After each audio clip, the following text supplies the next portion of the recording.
আমি ভালোবেসেছি এমন একজনকে যে কখনো জোর করে বলেনি আমার তোমাকেই লাগবে,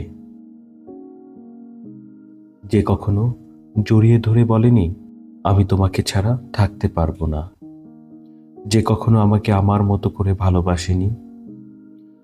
আমি হারিয়ে গিয়ে দেখেছি সে আমাকে হারিয়ে ফেলার ভয় পায়নি।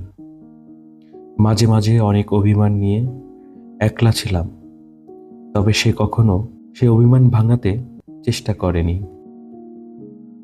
আমি দূরে গিয়েও দেখেছি সে কখনো আমাকে কাছে টানার চেষ্টা করেনি। নিজের জীবনের চেয়েও বেশি ভালোবেসেছি তাকে, কিন্তু সে কখনো আমার ভালোবাসা বোঝার চেষ্টাই করেনি। আমি সব দেখেছি, তবে তার চোখে আমাকে হারানোর ভয় দেখিনি।